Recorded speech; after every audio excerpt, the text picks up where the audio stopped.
What makes this place somewhere, and not just anywhere? Why have people lived here for hundreds of years, working, trading, traveling, and together building a flourishing community? Do we care for what we have? We too are part of a long history. The very ground on which we build determines the look of a place. The varied geology of the southeast, 3 bands of clay, each different, running west to east. Between them, 3 bands of stone, sandstone, Kentish ragstone, and flint in the chalk. From this pit, clay has been dug for 80 years. Each brick has shape and texture. The skill of the brickmaker provides the raw material for the skills of the builder.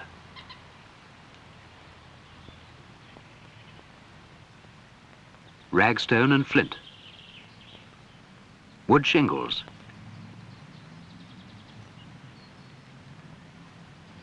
from the forests of Kent came the oak and chestnut for the strong timber-framed buildings found all over the county. Local lime and sand made the plaster. Local bricks vary the pattern. Shiplap boarding, clay tiles on roof and walls. Occasionally, builders and craftsmen wanted something special. Copper from Cornwall for this spur, Lancashire slate, Normandy stone brought across the Channel, Portland stone used with local bricks. The buildings, each one and together, meet the everyday needs of the people who live here.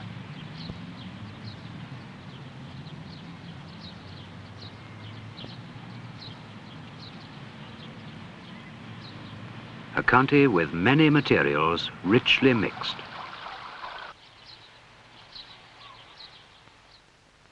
A county with many travellers passing through. A bottleneck for people and goods. A 2-way passage for Romans, Vikings, Saxons, Normans, invaders, traders, refugees and visitors.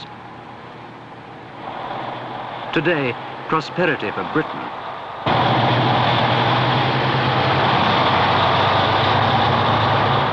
Problems for Kent. Lines of communications and where they crossed helped to decide where people settled. Here, the Romans first bridged the River Medway. 500 years later, the Saxons built another bridge. Pilgrims from all over Britain made the same crossing to reach Canterbury, a very special place. The building of the cathedral established a city, made it a great centre of religion, learning, and pilgrimage.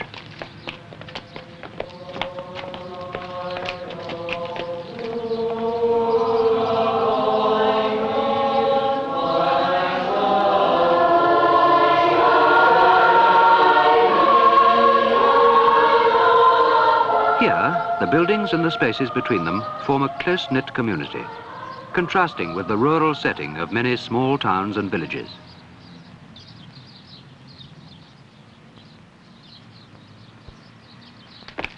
But once inside, the same tightly woven pattern makes each village what it is.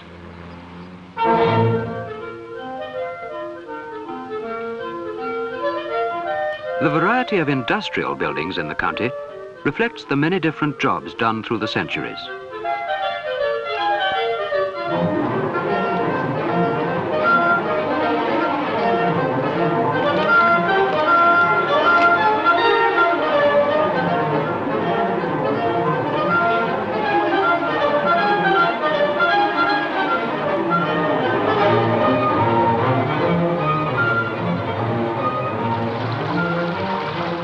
Over 100 years ago, large-scale buildings started to alter the character of their surroundings. New building methods, new constructions. Modern shapes alongside the old ones.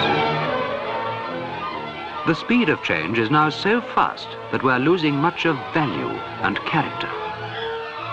Let's see how the setting of 5 different conservation areas affects the shape and look of a place.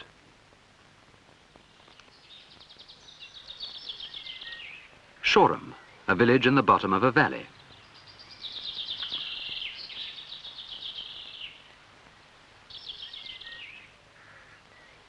Goudhurst, a hilltop village.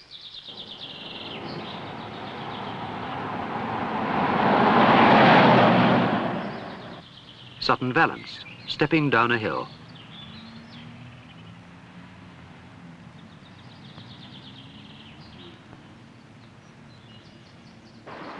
Broadstairs by the sea.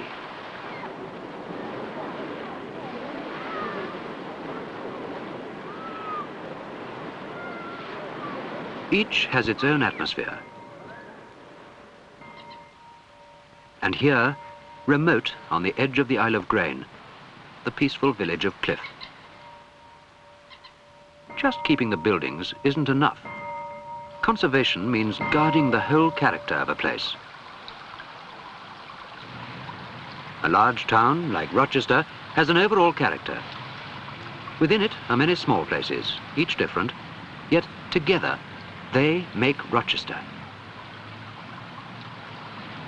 Right next to the Roman wall, and not hiding the trees, a new building, shops and offices, the shapes and proportions designed to echo other buildings in the high street. Do you like it? Every building must be considered in relation to its neighbours, as well as to the commercial needs of the area. 100 yards away, and also in the high street, Eastgate House, now a museum. It's easy to see how the rich detail of this building makes the street attractive.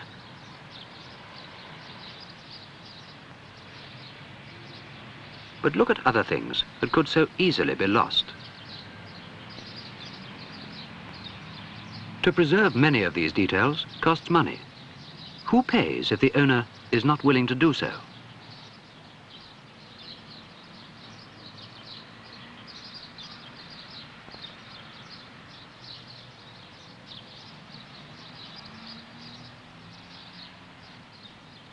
Nearby, Restoration House, built 400 years ago, so called because Charles II stayed here the night before his restoration in 1660.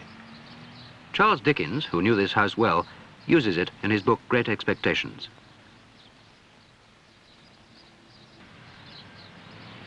Where the streets are now, the Romans walked before us.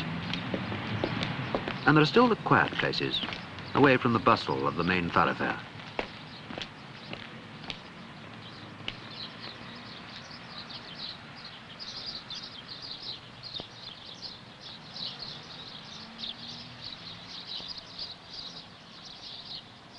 Finally, a surprise.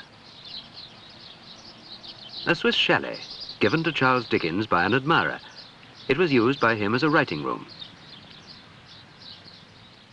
40 miles to the east is Sandwich, one of the few unchanged medieval towns in Britain. But now, facing a major problem. Once an Anglo-Saxon port, once a stronghold against Danish invaders. The main pattern of streets and buildings was formed 700 years ago, and it was a port of international importance. But the river silted up, and the town became a backwater 2 miles from the sea, so it changed little.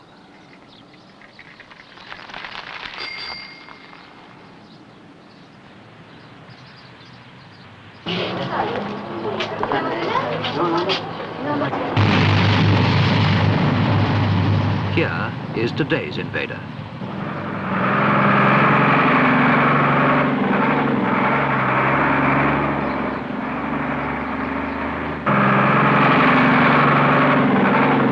The shattering impact of traffic. There's an obvious solution, a bypass. But how important, how urgent is this traffic problem compared with others in the county and the country? It's not always a matter of hundreds of thousands of pounds to make a place more pleasant to live in. At Aylesford, not long ago, cars blocked the village square. Additional car parking was provided nearby, and the old square was paved and given back to the pedestrian. The same was done in Canterbury. At Upper Upnor, the maze of overhead wires is being put underground, the cost shared by the electricity board, post office and county council.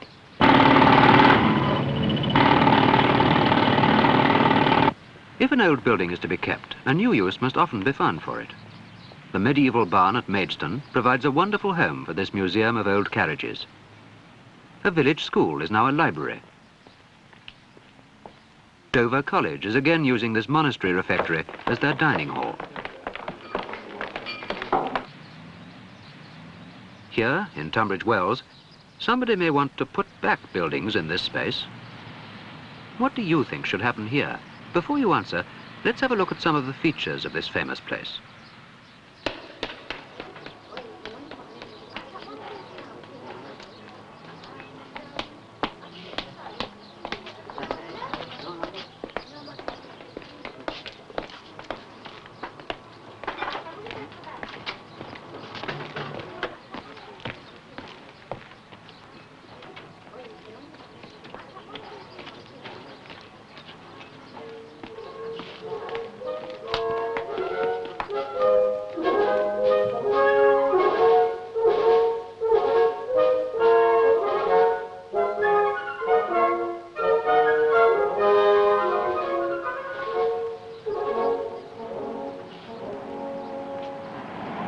Without going there yourself, you can't get the total atmosphere.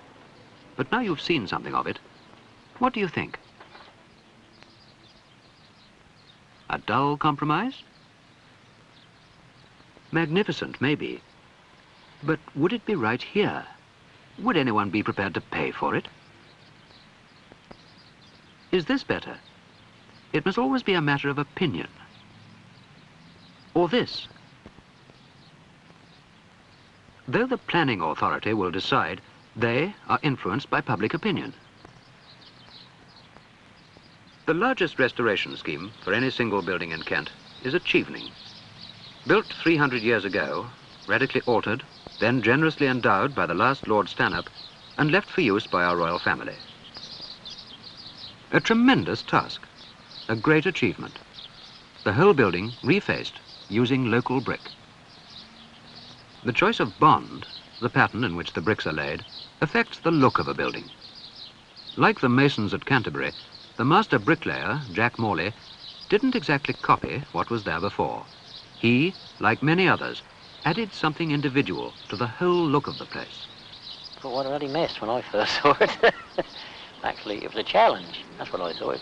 And I accepted it and did my best with the systems all around us. You know, I think it's really a tribute to everyone concerned. Well, From architect to labourer to everyone who... Absolutely. Do you think that you were better at it than your 16th or 17th century predecessor who... No, I don't. He was better. Definitely better, yeah. So you're very impressed by their Oh, standards? yes, greatly impressed. And of course, restoration is going to be such a very important thing in the future. And that is why it's it. essential to have craftsmen who will be able to do this job. put buildings back together again, like you've done. And I think it's up to people like myself to keep instilling it into the younger people. Look, this is your future. We have perhaps 10 lads through our hands and we get one good boy of 10. You know, that can even become a bricklayer. Really? There are enough coming in, but there's not enough staying in. But do you think, for instance, that there should be more opportunities for younger people to have training schemes? No, the training schemes are terrific, aren't they? Oh. I think the training schemes are probably too much training schemes within the schools and not enough outside on the jobs. The practical work, that's the job, the finished job, isn't it? The practical work, using the tools. Yeah. And you'll never do that at a school desk, will they? But what did you find the most satisfying part of your particular job? Well, the bricklaying side of the job is up to me. I did the bricklaying job and I had a good labourer, a very good labourer. And you need the help of all around you, you know, the cooperation of everyone around you, really. If you master your trade, you're master of the world, aren't you? Yeah. In a sense. That's the proper way to look at it, isn't it? I don't think enough people appreciate craftsmanship sufficiently to want to be craftsmen themselves. That's the real problem, I think. People have got so much more leisure time than ever before, that this is an ideal opportunity for more people to be observant. And the more you use your eyes and really look, the more fascinating things you see. And also, people are aware that it's not only the big houses which matter, but all the little fascinating houses, the ones which are original and unique, and tumble down, if you like, or have got some character about them. Obviously, if you've learnt some particular occupation or craft, it helps you to appreciate other people's. And it's very important, I think, that they appreciate their responsibilities and that they should have an imaginative, original outlook on these sort of things and encourage imaginative design and craftsmanship. I do think it's very important that we appreciate our own particular responsibility towards the next generation, if you like, to one's children or one's children's children, and that it'll be their particular responsibility next. And that in a sense, the whole business of life is a continuation of holding something in trust. And we wouldn't have all these marvelous things if it hadn't been for the wisdom, originality, eccentricity, and the forethought of our ancestors.